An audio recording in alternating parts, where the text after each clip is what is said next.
So today's video will give a couple of thoughts of mine about Uchikomi and why I believe it's an outdated practice to improve your skill learning as a judoka. First of all, who am I? My name is Stanislav. I'm a physical therapist and a judo black belt. I've practiced sport for 15 plus years and also competed for all of my career. And I've tried to improve as much as I could as a judoka. And I will give you my advice, what I found out along the road of my judo journey.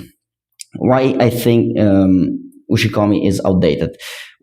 By Uchikomi, I mean the repetitive action that you do, like, okay, 1, 2, I just do the Kutsushi and the Tsukuri, so I arrive at, I'm basically not throwing my partner and I complete the throw just at the 10th rep or the 5th rep or whatever it is. I think it's an outdated method to learn how to throw other people.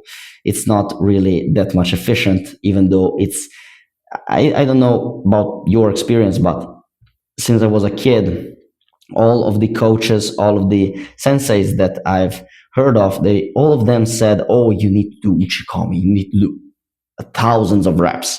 You need to drill and drill, do thousands of reps. It is also something really present in the wrestling culture. Or you gotta do a million of reps you gotta do millions and millions of reps in order to get good at one technique, which is partially true. I mean, it's not that Uchikomi is completely useless. I believe it's a suboptimal way to, not suboptimal, I would say incomplete way to train your skills in judo. First of all, I'm going to tell you a couple of a story of mine. I met an Olympic champion once that he came to my dojo. He won the gold medal in the 2000 Sydney Olympics. Okay, I'm not telling you bullshit. He is a legit gold medalist in judo. And he came into our dojo. He saw us doing our Uchikomi and he said to us, guys, why are you doing Uchikomi like that? And it was the classical Japanese style Uchikomi that everyone is doing. And he's like, when it will happen to you that in randori someone will stay with both legs wide open for you to go into your favorite throw? It will never happen. It will never happen to you that you will find your uke, your partner, completely 100% offering himself to get thrown. It will never happen. So what he said, it remains stuck into my mind forever. It is, you should put yourself into a situation that resembles the situation that you find in the randori as much as you possibly can into Uchikomi. Because Uchikomi is trying what will be happening in the randori. This is something that he told me maybe more than 10 years ago and still is stuck into my mind. What he meant was you need to put yourself into a situation, and you have to put yourself and your partner into a situation that resembles what will happen in the randori as much as you possibly can during the Uchikomi. And now you can say, so I heard some people online telling, oh yeah, everyone's telling Uchikomi is useful, but the Japanese judoka who are the best in the world, they all do classic Uchikomi. Okay, so let's break that affirmation down. You say that the Japanese judoka do that thing. First of all, you don't really have an idea of what they're doing in their training, because what we saw is some clips is about just some random stuff that we see on the internet. And even if you go there and train with the Japanese, you just see a fraction of their training. You see a fraction of their program. And also what I believe is that people who say like that are mistaking the forest for the tree. I mean, the tree for the forest, whatever.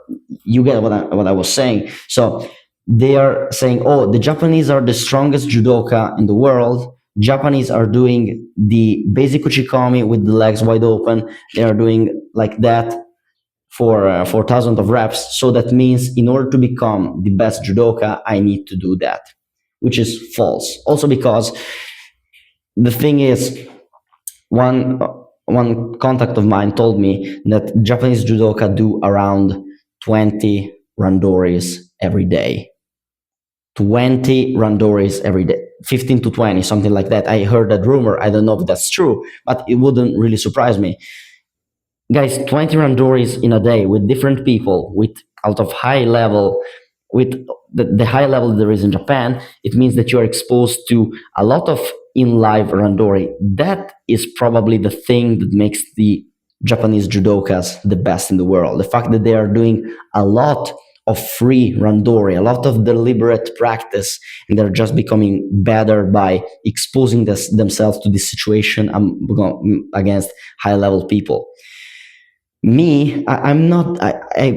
It will be impossible for me to do 20 randoris in a day. I maybe do 20 randoris in a week, maybe.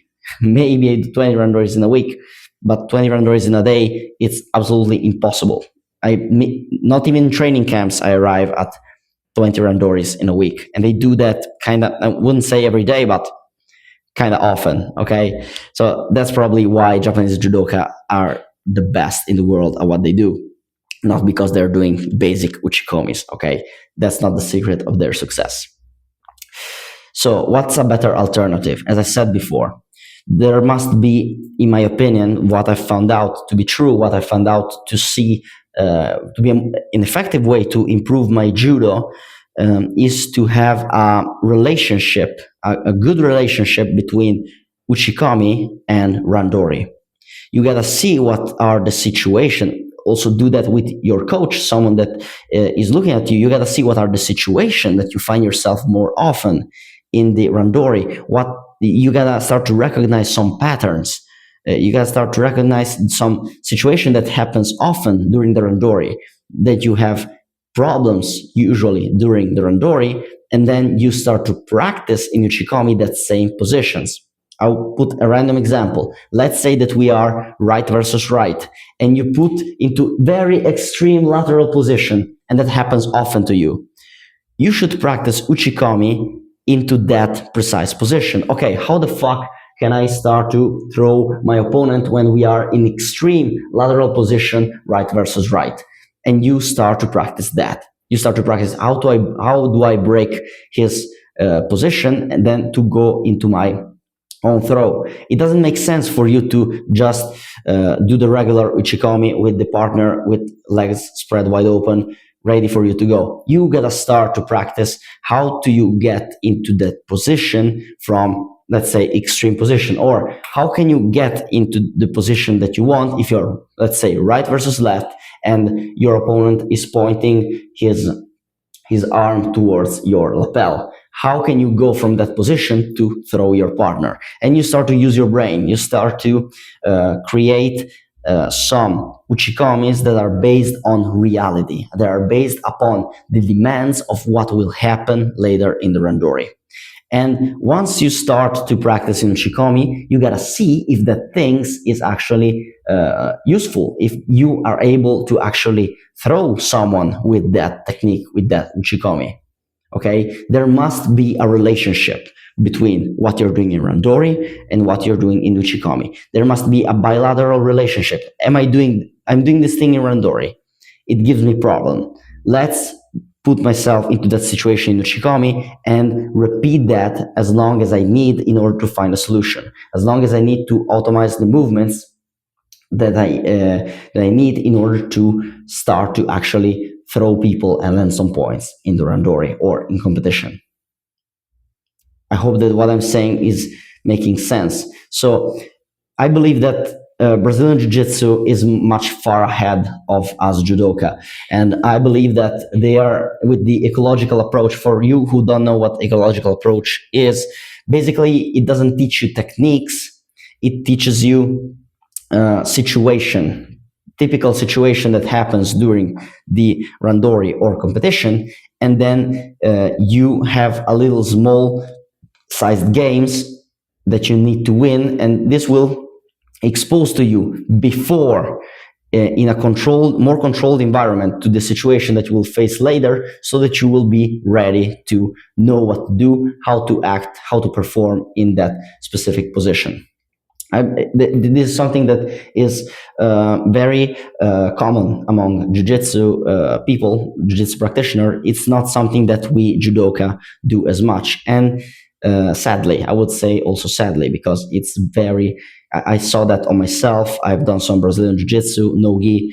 I was lucky enough to have a good coach who knows how to apply the ecological approach, and I saw the strength that it has, that this approach has, and I want that to be applied into judo much more to improve the skill acquisition of other judokas colleagues as well. So this is what I wanted to say about the relationship of Randori and Uchikomi. What I believe Uchikomi should be, how I think Uchikomi should be improved for judo and skill acquisition as well. Let me know what you think about that in the comments. And by the way, I'm also a physical therapist. I'm a judo black belt. If you have any problem about how to structure your training, if you have any injury, strength and conditioning problem, how can you organize your training among the week, how can you manage fatigue, all of this kind of problems, I can help you solve that. Drop a comment, leave me a DM on Instagram, or book a one-on-one call with me, and we can figure out a solution personalized for your own unique situation. Thank you for watching. Remember to aim upward as always.